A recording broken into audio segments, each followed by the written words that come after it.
पूर्ण वैराग्याने नमस्कार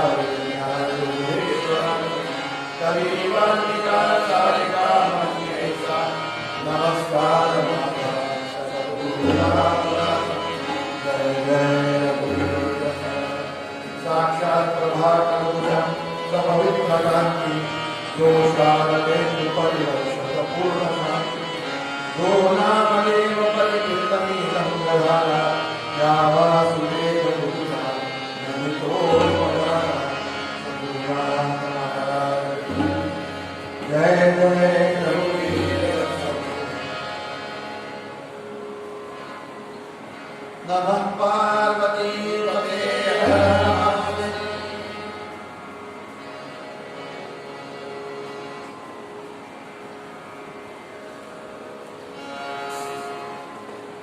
भक्तीच्या योगाला परमेश्वराची हमखास प्राप्ती होते हा सिद्धांत समर्थ मना सज्जनाच्या माध्यमातून मांडताय आणि मनाला समजत आहे बाबा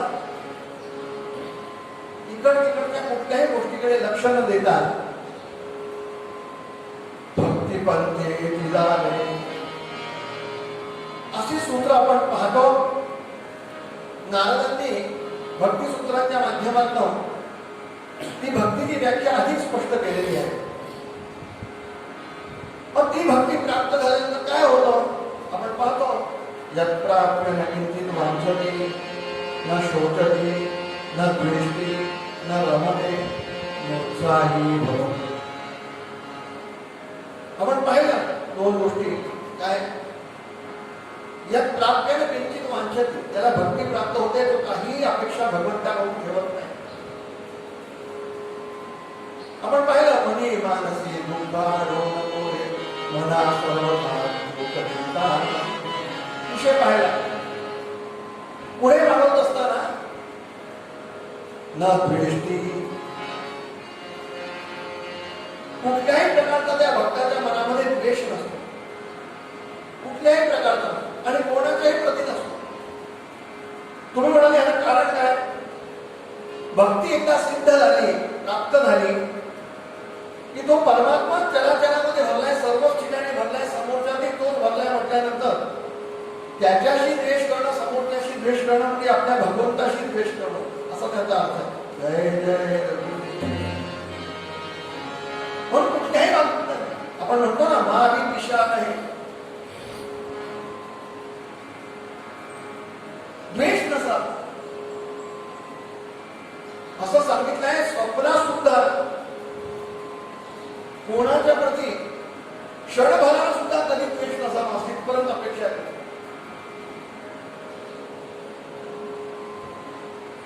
भक्तांच्या ठिकाणी अजिबात नसतो कारण परमात्मा सर्व ठिकाणी भरलाय. आपण पाहिलं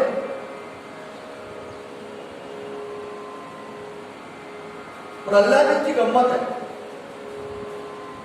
प्रल्हादजींच्या चरित्रामध्ये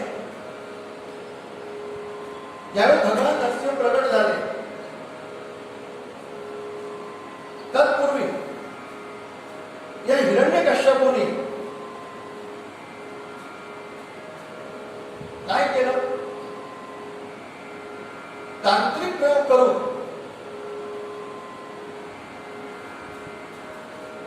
तो तांत्रिक प्रयोग कोणी केला.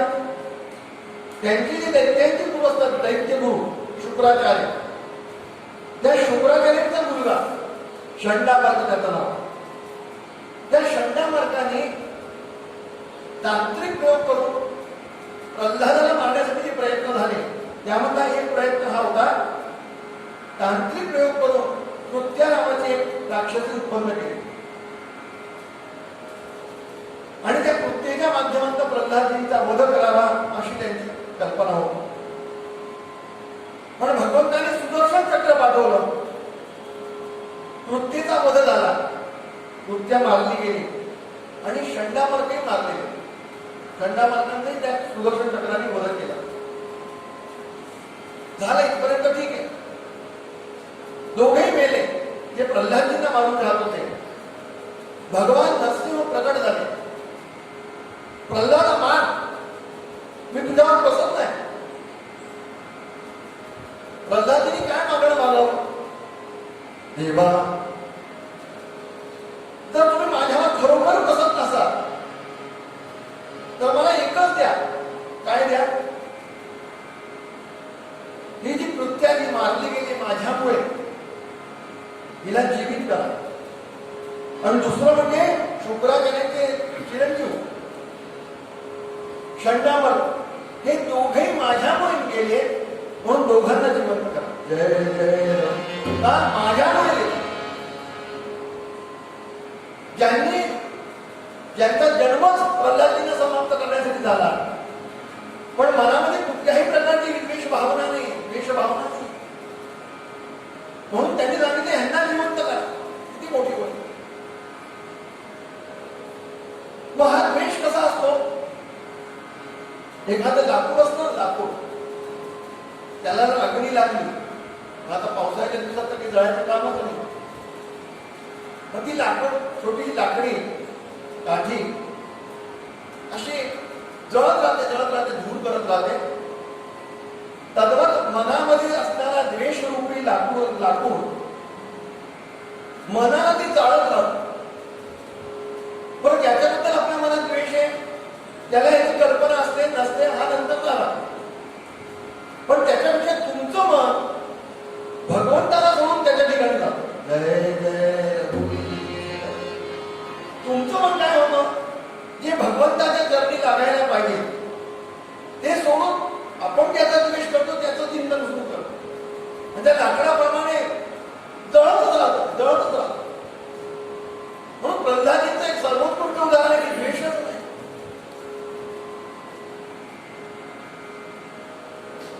प्रल्हादीने आणखी गंमत केली. सहज जाताना चिंतन आठवलं. प्रल्हादीने अतिशय सुंदर भक्तीची व्याख्या सांगितलेली, की आपण भक्तीच्या व्याख्या पाहतोय, भक्तीचं चिंतन पाहतोय. प्रल्हादी म्हणाले, देवा, भक्ती कशाला म्हणतात? प्रल्हादींचं चिंतन, प्रल्हादींची व्याख्या. या प्रीतीर विवेकाना विषयेश्वन पायिनी मानुस्मरता सामे उभयात्मा पसरपतु. या प्रीतीर विवेकाना, या प्रीतीर विवेकाना विषयेश्वर पायिनी. काय सुंदर चिंतन आहे प्रल्हादींचं. ज्याप्रमाणे अविवेकी लोक विषयांच्या ठिकाणी लाळ भोगत राहतात, विषयांचं चिंतन करत राहतात, ते जे चिंतन किंवा ते जे प्रेम आहे, ते प्रेम विषयेश्वर पायिनी महामनुस्मरता सामे उभयात्मा. जसं भगवंता तुझ्या जगात तुझं चिंतन करत असताना तेवढं प्रेम तिथे जर निर्माण झालं किंवा तिथे जर अर्पण केलं गेलं तर खरे अर्थानं भक्ती. जय जय परमप्रेम रूप असं सांगितलं. मग हे द्वेष वगैरे का होतात?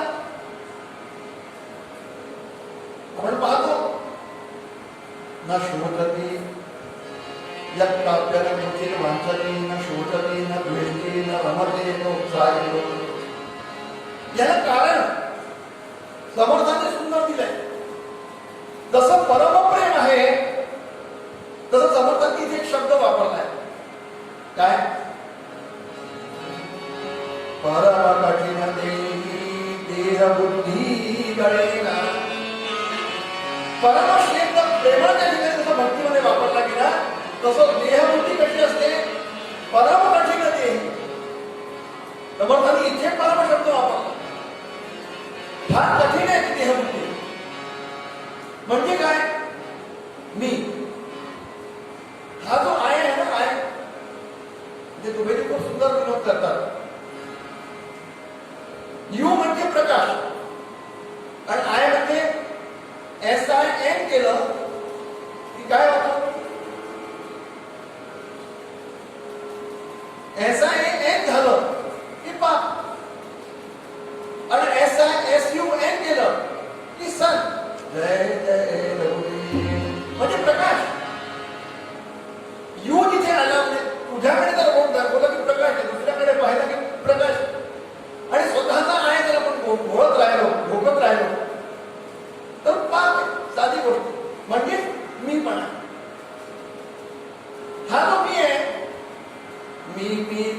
स्वभावमी सबळमी लक्ष्मी धूतमी. किती प्रकारचे मी आहे? सारखं मी करतो. अमुक मी अमुक मी अमुक मी अमुक मी. पुढे ते सुभाषितकार असं म्हणाले, मी सर्व कळे परंतु न कळे कोठील मी कोण मी जय जय. आम्ही मी करतो, कधी विचार केला हा मी कोण आहे? मी सर्व कळे, मी कळतं की मी करतोय. मी सर्व कळे परंतु न कळे कोठील मी कोण. कधी ह्याचा विचार केला की ज्याला मी म्हणतो तो कोण आहे? वास्तविक त्या मीचं स्वरूप काय? असा एक प्रश्न आहे. आम्ही सारखं मी करतो. समर्थांच्या दासबोधामध्ये ओवी आहे. समर्थ असं म्हणाले, अमुक ठिकाणी मीपणा, अमुक ठिकाणी मीपणा, अमुक ठिकाणी मीपणा. शेवटी ते म्हणाले, मीपणा आपणाशी कसा आहे तो भगवंताशी कैसीच आहे. काय सुंदर. व्यवहारात कोणी एखादा व्यक्ती मनुष्य जास्त जर मी करू लागला तर लोक त्याला त्याच्याबद्दल लाभ होतात. जाऊ द्या म्हणजे त्याच्या नात्याबद्दल जास्त मी करतो. कटतात, आपल्या भाषेत कटतात. काय होतंय की मी आपण कीर्तन करतोय, हल्ल्याची भाषा खूप वापरली जाते, रेकॉर्डिंग होत आहे, बातम्या महाग पण त्याला काय करायचं? संस्कार आपला तो एपिसोड बराच आहे. मग काय मी आपणाशीच आहे ते भगवंताशी कैसेच आहे. जर तो मीपणा सामान्य व्यवहारातल्या आपल्या सरकारमधल्या लोकांना जर तो सहन होत नाही, तो भगवंताचं काही कसा आवडेल? साधी गोष्ट. म्हणून परमगतीत देही देहबुद्धीकडे. बरं, ही देहबुद्धी ज्याला तू म्हणतो मी ह्या देहात काय का नाही. जन्मांतरीच्या प्रक्रियेमधनं गोळा झालेला तो मी आहे. मी जिथे होतो ह्याच्या पूर्वी कुठे होतो काही सांगता येत नाही. आपल्या इथली सनातन वैदिक परंपरेचं जे मान्यता आहे त्याप्रमाणे कुठेही असू शकतो. पण जिथे कुठे होतो या देशामध्ये होतो.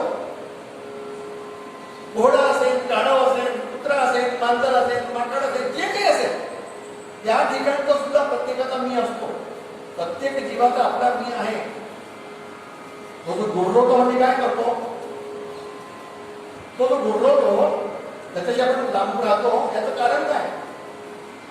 त्याच्या मी पुढे तर दुसऱ्याला मी टिकून देत नाही.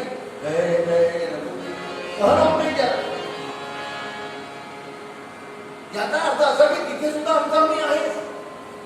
मग तो जो मी आहे जन्मांतरीचा तो मी साचून काय झालं?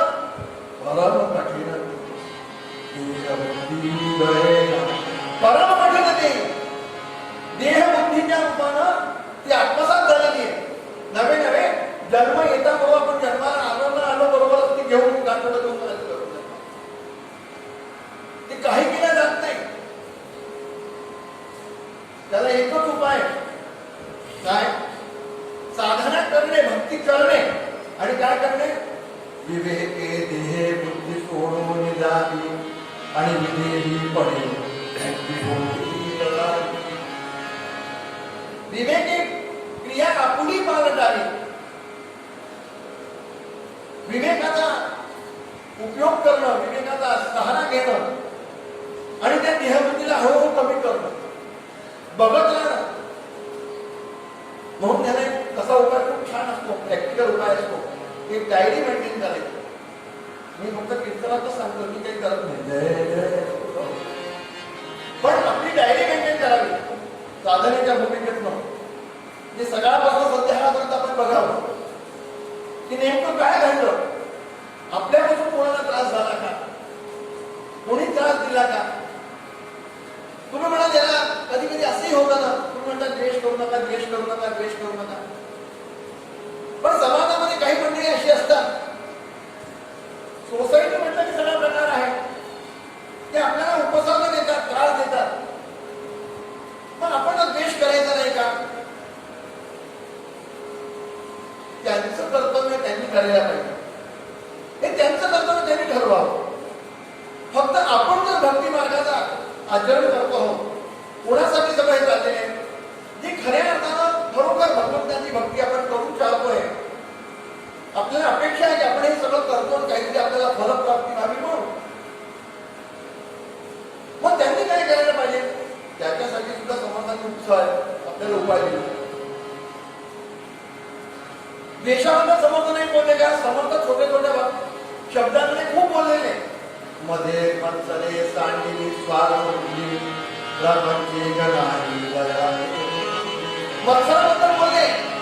सगळ्या प्रकारचे विषय मनाच्या श्लोकामध्ये आलेले.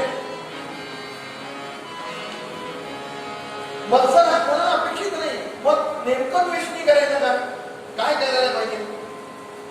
समोरचा व्यक्ती आपल्याला द्वेष करायचोय, तुम्हाला एक गंमत सांगतो. ज्याला भक्ती करायची ना त्या भूमिकेत आपण चिंतन करतो. मग नामाचा आधार घेऊ, आपण नामस्मरण करूया, श्रवण करूया, कीर्तन करूया, जो कुठली भक्ती करणार आहोत. ड्रॉबॅक असा आहे, भक्ती रूपी भांड्यामध्ये फक्त एकच पदार्थ राहतो, जय जय. भक्तीचं भांड एवढं लहान आहे की तुम्ही म्हणाल की मी भक्ती पण ठेवते आणि संसार पण ठेवते, ते शक्य होतं. ते भांडच लहान आहे. तुम्ही भक्ती घेऊन घ्या किंवा संसार तरी घेऊन घ्या. संसार घेऊन घ्या म्हणजे काय? मत्सर आहे, द्वेष आहे, लोभ आहे, काम आहे, अमुक आहे, तमुक आहे, ते हातात. पण मग ही अपेक्षा करू नका की तो जो आनंद आहे परमात्मा तो तुम्हाला त्याची कुठे भरून प्राप्ती मिळेल. शक्यच नाही. मग साध्या गोष्टीमध्ये व्यवहारामध्ये सुद्धा आपण बघतो की एखादा थोडासा VIP पद्धतीचा कोणी व्यक्ती नातलं पाहुणा जर आपल्याकडे येणार असता आणि अगोदर त्यांनी सांगितलं की अमुक तारखेला ते येणार आहे, पण कधीच आपल्याकडे आलेले नाही. मग कधीच आलेले नाही म्हटल्यानंतर आपण काय करतो? घरातला पोर्शन जो कधीच आवडलेला नसतो तो सुद्धा आपण आवडून स्वच्छ करतो. कारण ते पाहुणे थोडी डागडुजी म्हणा, अमुक म्हणा, जे काही असतं थोडंफार चूक नाही. स्वागत करण्याच्या भूमिकेत पाहुण्याचा आत्मीयता दाखवण्याच्या भूमिकेत आपण येणार आहात, मी सगळी स्वच्छता केली. मग तुम्ही मला सांगा, जर सामान्य व्यवहाराचा कोणी जर पाहुण्याचा आला तर एवढी आपण स्वच्छता करतो. मग हा अनंत कोटी ब्रह्मांड नाही श्रीमंत ज्या हृदयामध्ये येणार, ज्या शरीरामध्ये येणार आणि त्याच्यामध्ये तुम्ही म्हणाल की सगळी घाण भरलेली असेल, काम, क्रोध, लोभ, मोह, द्वेष, मत्सर हे सगळे प्रकार असले आणि कधी त्याने इथे जागा करून राहतो. शक्यता अंधकार आणि प्रकाश दोन्ही बरोबर राहू शकत नाही. बरोबर? म्हणून कवीने काय म्हटलंय? प्रेम गलिया की सागरी, प्रेम गलिया की सागरी, अरे जामे तो दसरा, जामे तो दसरा, जामे तो दसरा. प्रेम गलिया की सागरी, प्रेम गलिया की सागरी,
हरी तो आपण नाही.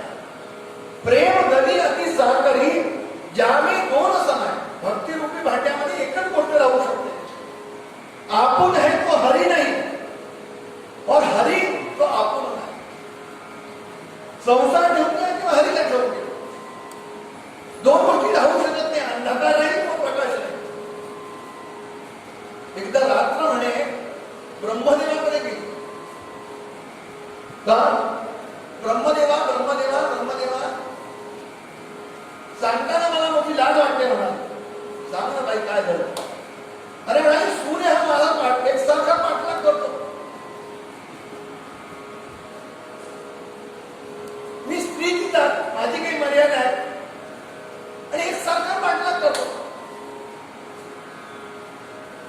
ब्रह्मदेव म्हणाले इथे योग्य नाही. म्हणा समाज जीवनाची एक काही शिस्त आहे, व्यवस्थापन आहे. म्हणून ब्रह्मदेवाने सूर्याला बोलवलं. सूर्या ही रात्र काय म्हणते म्हणाल. काय म्हणते म्हणे मला. ही म्हणते की तू त्याचा पाठलाग करतो म्हणे, रात्रीचा एकसारखा पाठलाग करतो. तो म्हणाले महाराज मी खरं सांगू का, मी खरोखर पाठलाग करतो, पण मी आजपर्यंत तुला पाहिलं नाही. पण त्यावेळेस काही वाचत नव्हते, काही प्रकरण नव्हतं. तेव्हा मी पाठलाग करतो, पण आजपर्यंत तुला पाहण्यात दिसतच नाही.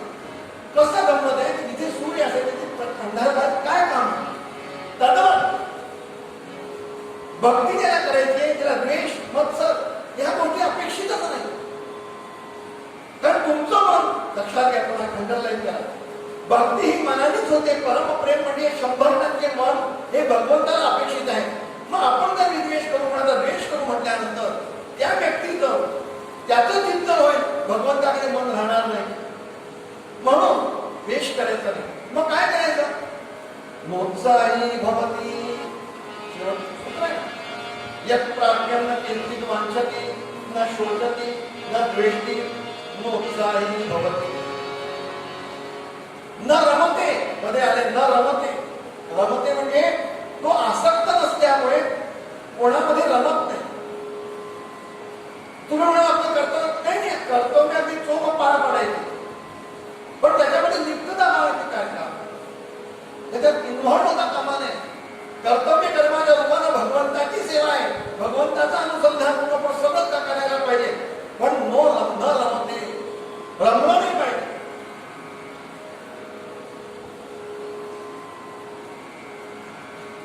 हे सूत्र मांडत असताना आज 21वी शताब्दीकडे आपण वाटचाल बघा. आणि विदेशांचा प्रभाव आपल्या हिंदू संस्कृतीवरती आलेला. जो तो तिकडे तिकडे रममाण झालेले आहे. सगळं कल्चरच बदललंय म्हणाला.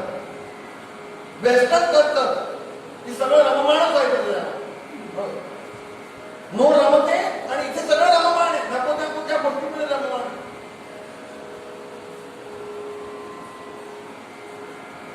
म्हणून हे सगळं करत असताना भगवंताचा प्रसाद ह्या रूपाने आपण त्याला स्वीकारलं पाहिजे. नो रमते, रमत नाही तो, म्हणजे लिप्त होत नाही. जे मिळालं ना भगवंताला खायला मिळालं ठीक आहे. आपलं काय काम. भक्ती करणं. श्रीराम जय राम जय राम, श्रीराम जय राम जय राम, श्रीराम जय राम जय राम. भक्ती करायची ना, जे मिळालं ते मिळालं. रोखी जोडी मिळाली, श्रीराम जय राम जय राम. पंचपक्वान्न मिळाले, श्रीराम जय राम जय राम. रमतेमध्ये काय होतं की काय, आज हे वाटलंय, आज हे मीठ कमी आहे, आज तिखट कमी आहे. जे मिळालं ते मिळालं. कधी पाणीपुऱ्या मिळतात, कधी खिचडी मिळते, कधी पिठलं भात खावं लागतं, चालतं. यालाच संसार म्हणायचा. पण रममाण व्हायचं नाही. मिळाली तर पाणीपुरी, नाही तर नुसती पुरी पुरी, जय जय नुसतं पाणी. आपण त्याच्यामध्ये लिप्त होता कामा नये. नो रमते. संतांच्या जीवनामध्ये जे ऐश्वर्य दिसतं ते अशा पद्धतीचं असतं. लक्षात कुठेही झोपायची तयारी. आपल्याला असं वाटतं की हे ऐश्वर्यामध्ये जातात. तुमच्या ऐश्वर्यामध्ये त्यांच्या ऐश्वर्यात हा फरक आहे की एका क्षणाला ते त्यागून तुमच्याकडे जंगलात सुद्धा झोपू शकतात, तुम्ही झोपू शकत नाही. नो रमते. एक महात्माजी एका ठिकाणी आले, एका देवळामध्ये रात्री मुक्काम केला. मुक्काम केल्याबरोबर नुसती डोळ्याला लागतो तो मच्छराने त्याला फोडून काढला. बघा कसं चिंतन असतं सत्पुरुषांचं चिंतन. मच्छराची फोडून काढण्यानंतर उठून बसले, भगवंता तुझी माझ्यावर अनन्य कृपा आहे की तू ही सगळी व्यवस्था केली. आणि ते सांगतायत मला की झोपतो काय, एके दिवशी झोपायचं त्यापेक्षा आता उठून बस आणि काय कर, श्रीराम जय राम जय राम श्रीराम जय राम नो नमते. तर आमच्यासारखे असतील काय करते, ज्यांच्याकडे त्यांच्या देवळाला बोलत होतं त्यांच्याकडनं पाहिजे हो नसतं तर काही ते ओढून असतं का त्या, नाहीतर तुला आणखी ज्यांनी थांबवलं असेल ना त्यांना सुद्धा आपण ऐकू काय व्यवस्था आहे. याचा अर्थ काय, आम्ही रमतो त्याच्यात आमची लिप्तता नसावी. मग हे सगळं कसं, हे सगळं करत असताना उपभोग करायचे नाही का करायचे, संसार कसा करायचा नाही, आधी प्रपंच करावा. नेटक्या संघाने समर्थ आहे, आधी प्रपंच करावा नेटका मन घ्यावे परमार्थ तेथे सगळं व्यवस्थित करायचं. गाड्या पाहिजे, बंगल्या पाहिजे, सगळं पाहिजे. एक लक्षात ठेवा, गाडीमध्ये तुम्ही बसा पण गाडीला तुमच्या बस घेऊ नका. सगळं करा. मग हे संतांनी कसं केलं, असंच केलं, सगळं ईश्वर उपभोग. एक दृष्टांत सांगतो, समर्थकालीनची एक पंचायत आहे ना, पंचायत आपण बघा अख्यात सांगितलं, त्याच्यामध्ये रंगनाथ स्वामी निगडीकर झाले. यांची आपण सवाई म्हणतो, रंगनाथ निजानंद समर्थ सेवेसी स्वानंद. ते राजेश्वरी संपन्न होत. म्हणजे अचकन घालायचे मस्तपैकी, दरीची अचकन चुडीदार कायदा पद्धतीने घोड्यावर स्वारून मुकुट वगैरे घालून अशा पद्धतीने काही पगडी बिडी घालून, दरीची पगडी बिडी घालून राजशाही पद्धतीने सगळा लवाज बसायचा. 5-50 लोक बरोबर चालायचे जातात. जसं आबा महाराजांच्या चरित्रामध्ये की आबा महाराज सुद्धा अशाच पद्धतीने सगळं चालतं. 25-50 माणसं बरोबर चालायची. त्याचा तो पोशाख हे सगळं बघितल्यानंतर लक्षात येतं की बरोबर तसंच रंगनाथ स्वामींचं चालायचं. आणि बाकी शिष्यांनी एकदा समर्थाला सांगितलं, महाराज हे कसे संत आहे म्हणाले, स्वतःला संत बोलतात, घोड्यावर चालतात आणि सगळं आजकाल जरीचं सगळं घातलेलं आहे म्हणाले. योगायोग कसं समर्थांजवळ 5-50 लोक होते, यांची 5-50 लोक होते. योगांची भेट झाली समर्थांचे रंगनाथ स्वामी. समर्थ रागवले म्हणजे रंगोबा ज्याने हे कान भरले होते ते रंगनाथ स्वामी अशा पद्धतीने राहतात. समर्थांनी कान उघडणी केली, रंगोबा जी महाराज हे काय म्हणाले, तुम्ही संत म्हणून जाता, तुम्हाला योग्य दिसतं ना हे सगळं दरीचं सगळं वैभव घालून हे अंगर काय करून सगळं फिरतात, घोड्यावर बसतात. महाराज आपली काय आहे, अरे तर खरोखर तुम्ही संत म्हणून जाता तर माझ्याप्रमाणे यायला पाहिजे. तुम्हाला सांगतो, समर्थांच्या समोरच लोकांना बोलवलं, गोरगरीब जनतेला बोलवलं आणि आपल्याजवळ जे होतं ताबडतोब वाटून मोकळे. एकाला गरीबच्या टोपी दिली, एकाला तलवार दिली, एकाला घोडा दिला, सगळं दिलं सामान, घेऊन जा म्हटलं, घेऊन जा घेऊन जा. आणि स्वतः कशावरती, जसे समर्थ कौपिनावरती होते तशाच पद्धती छाती लावून कौपिन धारण करून रंगनाथ स्वामी आता ठीक आहे, आता ठीक आहे. त्यानं सांगितलं होतं कान भरले, त्याला समर्थांनी बोलवलं,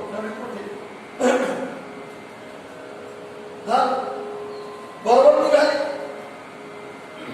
ते गाव सोडून पुढल्या गावामध्ये आले पायी तीर्थयात्रा करता करता.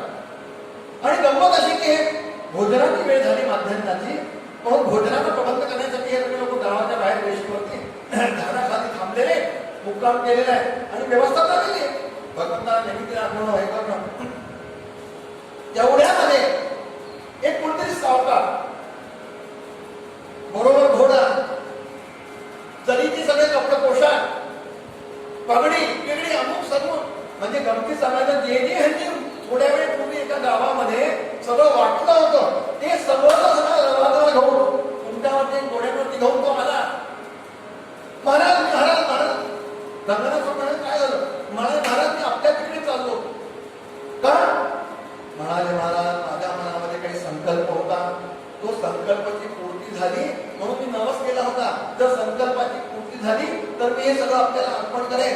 महाराज माझी एक प्रामाणिक इच्छा, हे सगळं आपण माझ्यासमोर घाला आणि मला दाखवा, माझा नवस आहे म्हणाला.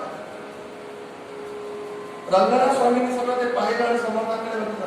समर्थ म्हणाले, घाल बेटा, तुझ्या प्रारब्धामध्येच आहे, घाल, तुझ्यामुळे भेटू शकते. याचा अर्थ मग समर्थांनी त्याला समजवलं की तुला वाटतं तसं नाहीये, तुला दिलेली वस्तू तेवढ्या क्षणामध्ये सोडू शकतो का? कसं सोडलं त्यांनी? धडक्या सोडून दिली. याचा अर्थ काय होतं? यत् प्राप्य किंचित वांछते न शोचते न कृती न रमते. कुठेही ते रममाण होत नाही, त्याच्यात लिप्त होत नाही. आणि म्हणून अशा पद्धतीनं जर सूत्रांना आपण समजत गेलो, पुढे वाढत गेलो, तर मग काय म्हटलं? परमात्मा प्रकट होतो. अशा पद्धतीने आपण जगामध्ये वागलं पाहिजे. ह्याचाच अर्थ की भक्ती खरोखर आपण ज्या भक्तीचा आचरण करण्याचा प्रयत्न करतोय ती कुठे ना कुठेतरी आपल्याला फलप्राप्ती देते, फलश्रुती देते. ह्या सज्जना